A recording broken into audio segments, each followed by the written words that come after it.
being empowered to continually improve and deliver innovation, which leads to improvements to people's lives on a day-to-day basis. And that's really motivating. So the kind of pressure, I don't really feel it as a pressure. I feel it as a kind of honor to be having such a positive impact on people's lives. And increasingly through my career, I've kind of enjoyed that independence and trust that you have to bring into a role like the Chief Data Officer role. Welcome to Data and AI Mastery, the podcast where we bring you cutting-edge insights, practical advice, and inspiring stories from the leaders shaping the future of data and AI across the globe. I'm your host, Raoul Gabriel Irma, founder of Cambridge Spark, the leader in transformational data and AI upskilling, career development, and progression. In each episode, I will be diving into real-world case studies of companies harnessing the power of AI to drive innovation, reduce costs, and create new business opportunities. So whether you're an aspiring data scientist, AI engineer, or seasoned executive, this show is designed to give you the tools and knowledge to stay ahead in a world where data is transforming every aspect of business. Stay ahead, stay inspired, stay masterful. Welcome to Data and AI Mastery. So Fiona, so good to see you again. How are you? Very well, thank you. Great. Look, I'm looking forward to our conversation today. I thought maybe we could kick off with, being the Chief Data Officer at the Office for National Statistics. Like, wow, that's like really prestigious. So I'd love to hear from you around, what does it involve and why is data so important for the ONS? Yeah, so my role as Chief Data Officer means that I get to, I'm the director of a wonderful directorate here called Data Growth and Operations.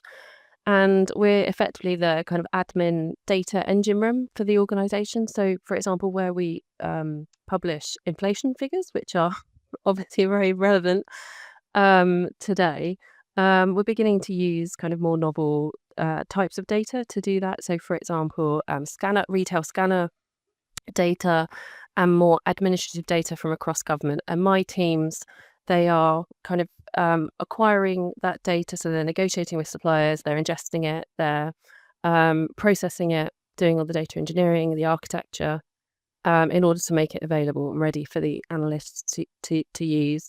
And I also have geospatial team within the directorate as well.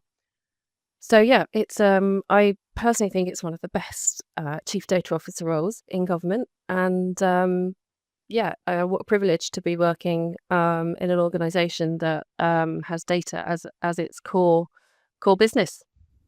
Yeah, absolutely.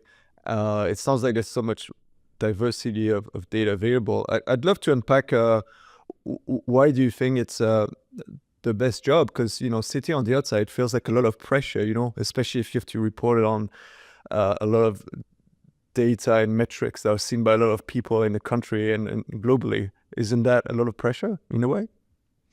I mean, I really enjoy the ability to move between kind of strategic leadership and then operational or more technical leadership in my Chief Data Officer role. So I get that fantastic choice between kind of doing data strategy, which is all about setting the future direction, but then also doing that delivery where you can have some real impact in your day-to-day role. And also, being empowered to continually improve and deliver innovation, which leads to improvements to people's lives on a day-to-day basis. And that's really motivating. So the kind of pressure, I don't really feel it as a pressure. I feel it as a kind of honor to be having such a positive impact on people's lives. And increasingly through my career, I've kind of enjoyed that independence and trust that you have to bring into a role like the Chief Data Officer role. Having worked quite closely with ministers in the past, I can bring a lot of that experience to this role, but I really enjoy that kind of independence and trust element that's really important working here at the Office for National Statistics. So here's just one question to bring it to life a little bit, because the role of a CDO can feel, quite complex and mysterious. So what does your typical week look like, if you don't mind me asking? Um, well, that's a great question. Is It there such changed a to thing be. as a typical week? It's not really. There's not really a typical week. To be honest, last week I was at the United Nations World Data Forum in Wow. Medellin in Colombia. And this week I'm here back in the UK, kind of working from home, but also kind of in the office. And I tend to spend, if I'm thinking of 100% of my time, I tend to spend maybe 20% on my directorate leadership. So managing the people issues, taking the directorate forward, including working with my other directors in the Office for National Statistics on corporate kind of issues. I probably spend 40% of my time on delivery. So, making that kind of admin data engine room work for the Office of National Statistics. Another 20% on the Integrated Data Service, which is a new analytical platform that we're building on behalf of government. And the remaining 10%, I think, is possibly kind of networking and my own self-development and learning, which obviously I got a big chunk of last week. So I've probably missed a whole load of stuff, but I'm just trying to give you a sense of what I'm involved in. That sounds like a really busy schedule. So you sounds like you really need to balance strategy, people, delivery, technical development, but also maybe external engagement. Out of this list, is there a single component that you think is more important than others, or as part of your role, you just have to really keep all those facets together?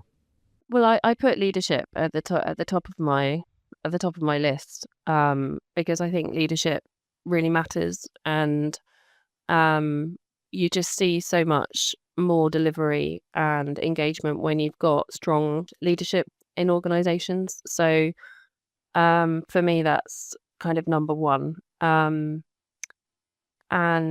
I do I do promote the need for technical leadership here as well, and the need to have both kind of people and technical leadership. So you can't just, you have to work with people in your day-to-day roles. I mean, I appreciate if, you might just be sitting on a screen kind of coding all day, but you can't avoid having to kind of work with people. So that kind of engagement and your ability to bring those kind of softer skills into the role is really important, and I think becomes increasingly important the more you need to negotiate, influence, and provide confidence in your activities. Fascinating. Thank you.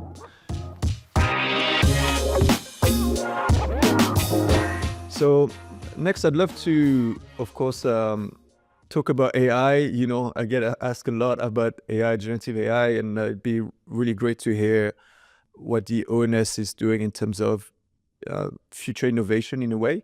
Last time we caught up, you mentioned that there was kind of like a really cool experiment, like a new project called ClassifAI.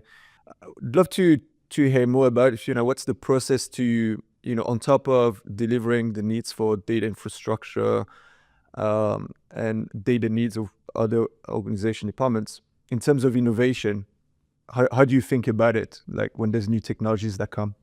Well, we're really fortunate, I think, here in that we do have access to a really innovative infrastructure that we can use in terms of like creating the sandboxes and working with lots of different cloud environments. So I don't think that is a barrier. It then becomes kind of moving the organization to innovate and creating the space in order to do that. So we have a whole bunch of like data scientists and data engineers who are chomping at the bit to do innovation. So Yeah, I bet. I find that it's a matter of just kind of focusing their enthusiasm and creating the enabling environment for them to operate, which is, we're really kind of lucky in that. But yeah, we did identify, you mentioned ClassifAI. So we have identified an opportunity to use a large language model to classify free text responses from our surveys into our data operations in order to generate some business efficiencies, but also to see if we can improve data quality in terms of our outputs. And in particular, we wanted to explore the difference between using our existing algorithms or kind of like auto coding against that large language model approach. So currently, we use an auto coding tool to provide a matching service internally to the part of our business which produces economic statistics like labour market and household spending. And we create something called a classification index, which is part of how we identify and assign statistical data according to economic activity like agriculture, mining, construction. So the matching service, it works with an index and make sure that we're correctly identifying individual business units from multiple sets of data that we have about businesses. And we need to achieve a very high quality with that business register, if you like, because it's so important for the output. So what we've done is we've undertaken a proof of concept for this large language model application of the industrial classification coding for the transformed labour force survey. So we've applied representative samples of the transformed labour force survey data and evaluated that by comparing the results to the clerical coding and to the latest version of the existing auto coding system. And what we found is that our existing algorithm did perform better than the large language model when it comes to bulk matching data. So we were getting about 65 to 70% accuracy for the bulk matching. But when it came to the kind of one-to-one matching, we saw a 5% increase in the matching accuracy with the large language model, specifically for what we describe as the 2 and 5 digit standard industrial classification codes. And the marginal gain was greatest at the 5-digit level. So what does this kind of tell us? It tells us that we think that the large language model-based kind of classifier is better able to interpret the kind of technical jargon or the very specific pieces of information by drawing on a wider context, which may mean that it is well suited to handle difficult cases where the traditional machine learning approaches can sometimes give a lower prediction against the confidence score. And we also think that the large language model approach is probably better able to adapt to different input data and the classifications easier, so that it could probably be easier to scale and embed across the teams than the more traditional algorithm. Cool. That sounds like such a really interesting experiment, and I saw that the project is open source and available on GitHub Yes, if people want to exactly. check it out. Yes. So that's cool. So I guess to unpack this a little bit, it's super cool to see the I guess the culture of innovation and experimentation. And why would the ONS make the project available to the public on an open source project? I guess, like, what made you want to do that? Yeah, it's a really interesting question because arguably, when it comes to AI and also data, there is that element of kind of intellectual property. And in fact, we are, as part of our subnational accounts for 2025, another part of the organisation is looking at valuing data as an asset in the production of gross domestic product. As we're reviewing it as part of kind of intellectual property. But I think to your question, we do see our role very much in the interest of public good. And I think we have a principle around working in the open. We have found a kind of a lot of interest from other national statistics offices in terms of that particular project, and we want to be able to share that with others. So I think any opportunity we have at the moment to support economic growth and to support efficiency, then we're very keen to support that. Super. So it sounds like it's really part of, advancing the mission of making data more accessible and kind of creating interest and new collaborations as part of it. Super cool. So what happens after the POC? So it sounds like if I play this back, the project was able to contrast two approach, one more sort of traditional supervised machine learning approach versus maybe more of an LLM approach. And there's some interesting findings. Sometimes it's more suitable for this situation. LLM maybe can handle sort of more complex scenarios. So what happens next? Is it kind of like a POC and, we've learned from it, or is there like a step after that?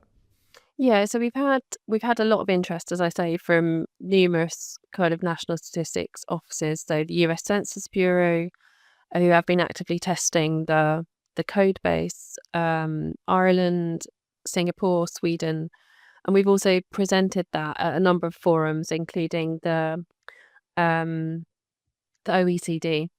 So I think what's next is we want to see if we can apply this tool to a number of other surveys.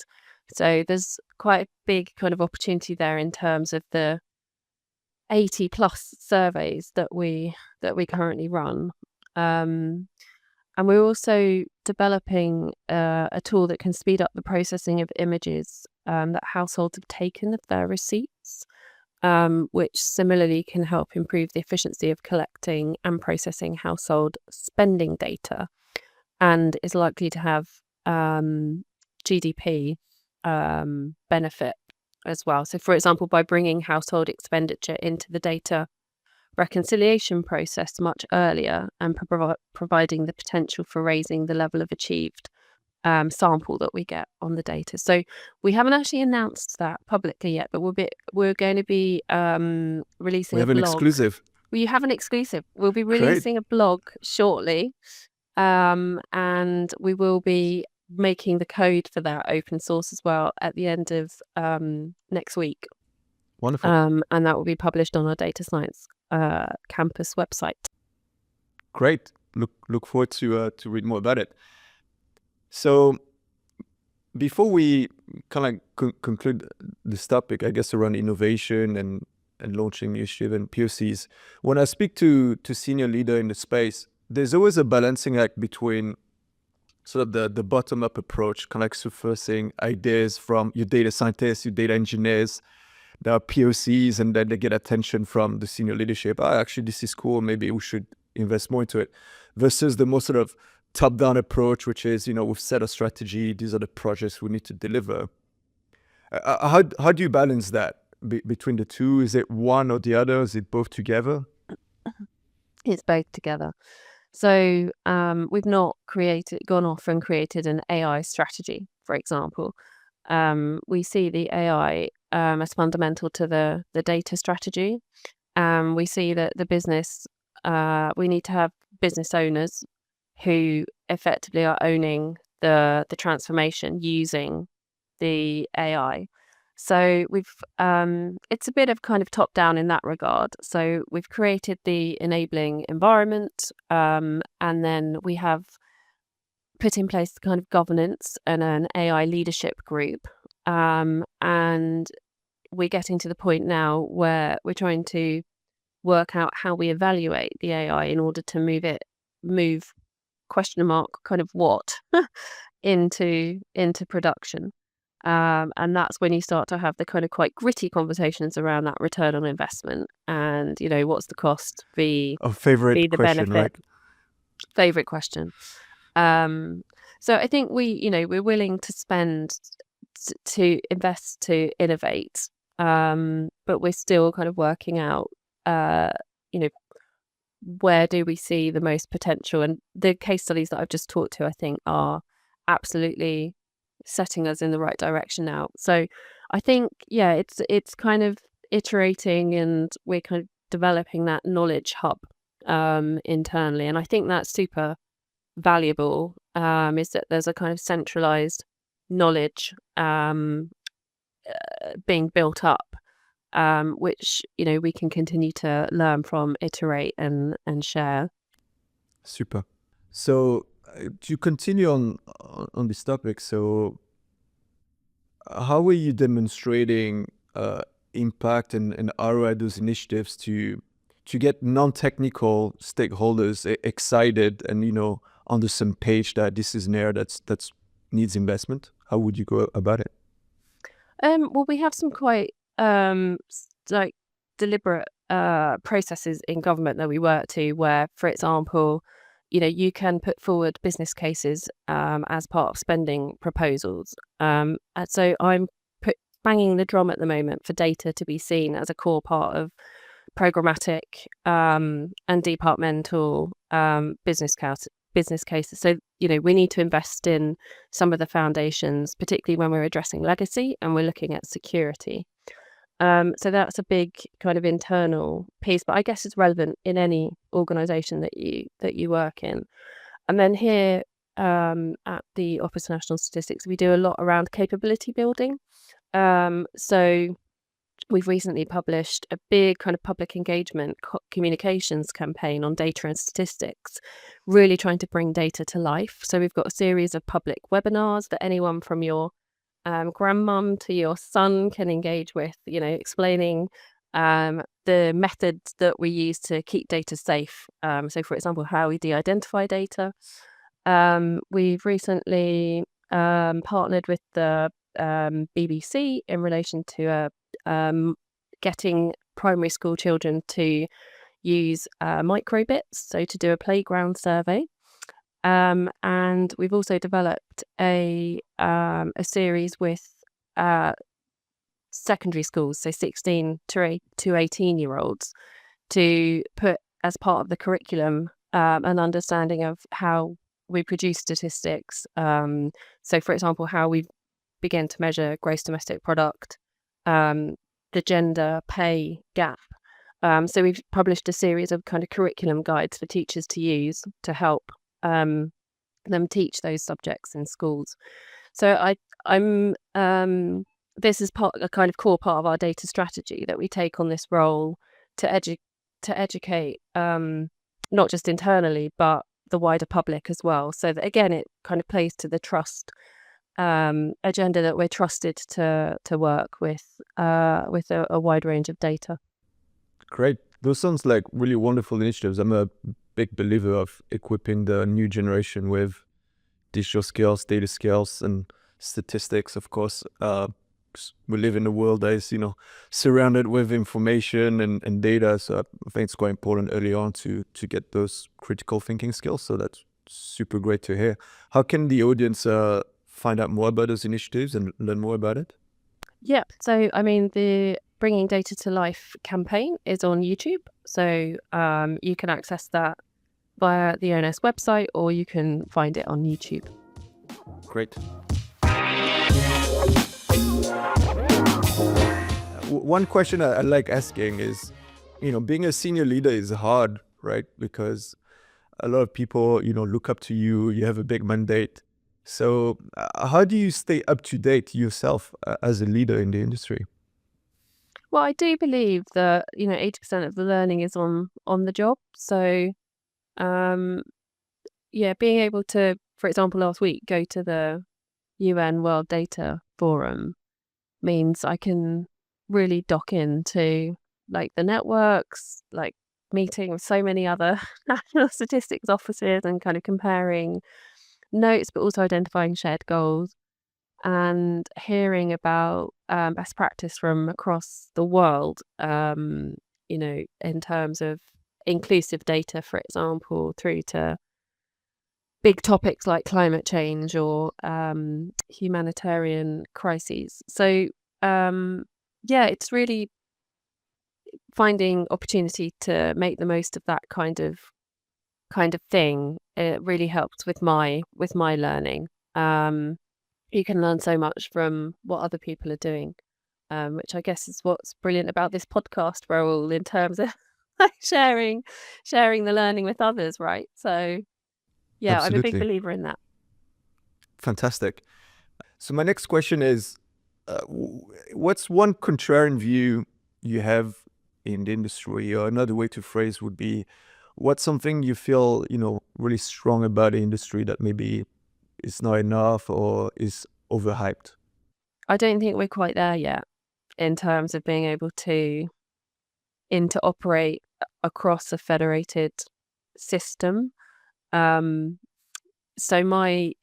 I would posit that actually working towards a more kind of centralized model is kind of actually more effective in the short term. So where we want to kind of share data and we want to make things happen quickly, actually more centralization has some benefits. It has some downsides as well, but yeah, I think federation is nice in concept, but it's going to take another 5 to 10 years to get there. So I'd probably like to see more centralization. Well, so leads nicely to the next question. If you had like a magic wand, and you have one wish that solves a problem in your job or in the industry, is there anything that comes to mind? Look, I'd really like to kind of see a far more consistent approach to the way we match data. Again, this might be slightly kind of internal to government, but we currently spend a lot of time doing bespoke linkage, and we have a product here which if I had my magic wand, I would make it across government standard. So finally, 3 quick questions, maybe on a more personal level. So what was your favorite subject at school? Geography. Next, favorite programming language? Well, I'd have to say Python because we're developing our new integrated data service out on R and Python. So yeah, that would be my Beautiful. vote on that one. And last question, what's your favorite music genre? Dance music. Dance music. Any Yeah. favorites?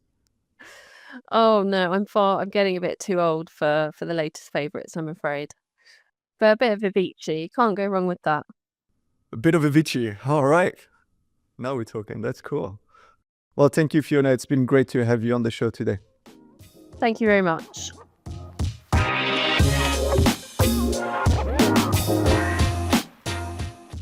I've really enjoyed this episode with Fiona. She's so charismatic, and there were so many takeaways that I took from it. The first one around the role of a chief data officer, especially with focus on public service. It's really multifaceted, with a strong emphasis on leadership and then strategy, delivery, but also you really need to carve time for networking and external engagements. So it's not easy. There's a lot that you need to think about.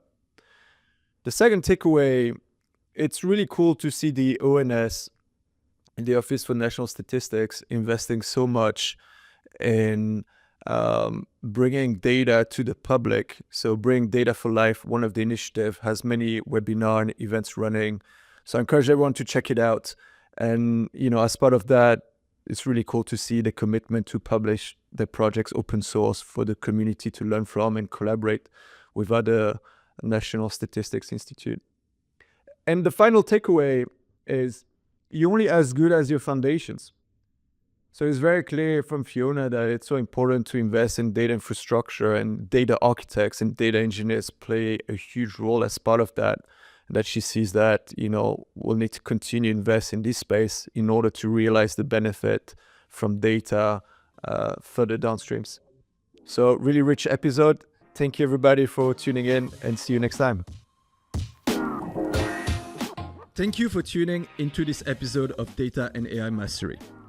If you found value in today's discussion, make sure to subscribe so you never miss an insight from the leaders driving the future of data and AI. And if you're a data and AI leader looking to upskill your workforce with the fundamental data and AI skills to transform your business, Cambridge Spark is here to guide you every step of the way. Be sure to reach out to us on LinkedIn or on our website, cambridgespark.com. Until then, be sure to keep pushing the boundaries of what's possible with data, and remember, mastery comes with continued learning and action.